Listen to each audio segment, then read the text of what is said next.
ओम शांति। आज का अनुभव है रुद्रपुर की ब्रह्मा कुमारी रेशमा बहन का। तो प्रस्तुत है उनका स्वकथित अनुभव। मेरी शादी एक अच्छे घर में हुई। मैं बहुत से सपने लेकर अपनी नई जिंदगी में, नए परिवार में, नए लोगों के बीच आई।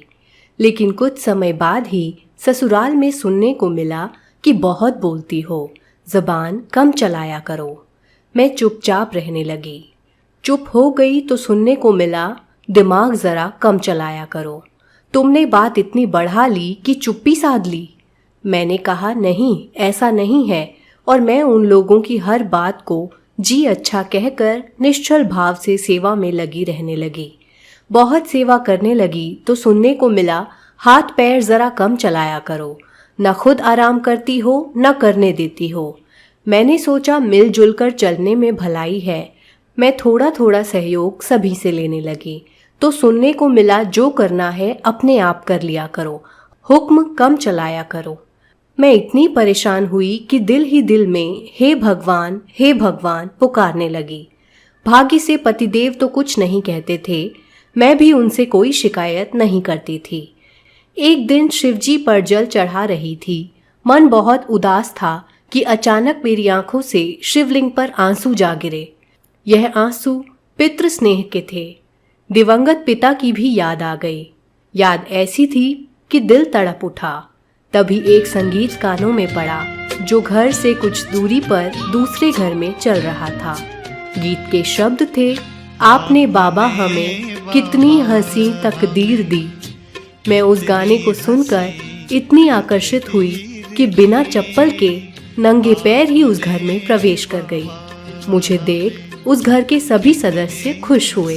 मैंने उनसे पूछा, यह गीत बहुत प्यारा लगा, इसे सुनकर मैं खींची चली आई। ये किसका गीत है और ये बाबा कौन है? उन लोगों ने मुझे बड़े प्यार से बिठाया और बड़े उत्साह से बिना सांस लिए अपनी हंसी तकदीर की गाथा सुनाते चले गए और मैं भी बिना पलक झपके सुनती चली गई।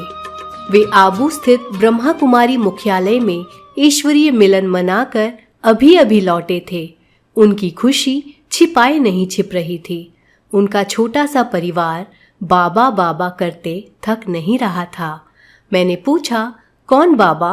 तो उन्होंने मुझे राजयोग का ज्ञान कोर्स करा डाला और फिर ईश्वरीय प्रसाद भी खिलाया। उनका 3 वर्ष का बच्चा भी ज्ञान की बातें सुना रहा था। बच्चे की माँ दुल्हन जैसे उम्र की होते हुए भी साक्षात सरस्वती लग रही थी। उसकी सफ़ेद सी साड़ी, हल्की सी बिंदी, नेत्रों से छलकता रूहानी प्यार देख मैं जड़वत हो गई। घंटे भर बाद मुझे याद आया कि मुझे अपने घर जाना है, लेकिन दिल ही नहीं हो रहा था वापस अपने घर जाने का, क्योंकि घर वालों की बातों से मैं बहुत परेशान हो जाती थी। फिर भी जाना तो पड़ा ही। जाने लगी तो उन्होंने एक और फोटो दी और रूहानी गीतों की एक कैसेट भी मेरे हाथ में रख दी। वो फोटो थी प्यारे ब्रह्मा बाबा की।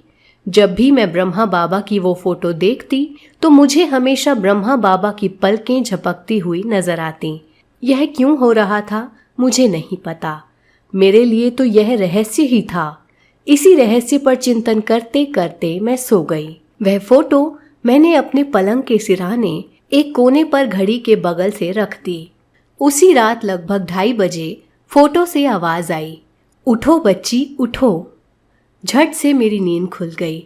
मैंने उठकर मन ही मन सोचा कि यह आवाज कहाँ से आई थी। क्या मैं सपना देख रही थी या सच में किसी ने मुझे आवाज लगाई? कि तभी फिर से एक मधुर आवाज मेरे कानों में पड़ी, बच्ची खूब स्वदर्शन चक्र चलाया करो। मैं घबरा कर इधर उधर देखने लगी कि ये आवाज कहाँ से आ रही है। घर में सब गहरी नींद सो रहे थे। मैं थोड़ी घबराई हुई थी कि अचानक मेरी नज़र ब्रह्मा बाबा की उस फोटो पर गई तो ऐसा लगा जैसे उस फोटो को देखकर मैं उसी तरफ खींच रही हूँ। अजीब सा सम्मोहन था। मैं चुपचाप फिर से लेट गई और विचार करने लगी, यह कौन सा चक्र है? अब तक सुनती आ रही थी, ज़बान कम चलाया करो, दिमाग कम चलाया करो, हाथ पैर कम चलाया करो, हुक्म कम चलाया करो, पर अब मधुर वाणी कानों में पड़ी कि बच्ची स्वदर्शन चक्र खूब चलाया करो। अगले दिन मैं फिर उस घर में जा पहुंची जो मधुबन होकर आए थे। उनसे ही पूछा कि यह कौन सा चक्र है। उन्होंने मुझे ब्रह्मा कुमारी सेवा केंद्र का पता बताया और कहा, तुम यहाँ जाओ, तुम्हें सब बातें अच्छे से समझ आएंगी। मैं पतिदेव को साथ लेकर उसी दिन ब्रह्मा कुमारी सेवा केंद्र पहुंची। बस फिर तो सारे चक्रों से छुड़ाने वाला स्वदर्शन चक्र मिल गया और मेरा मन कह उठा, खान मिल गई इतनी गहरी, सुंदर मिला दलाल।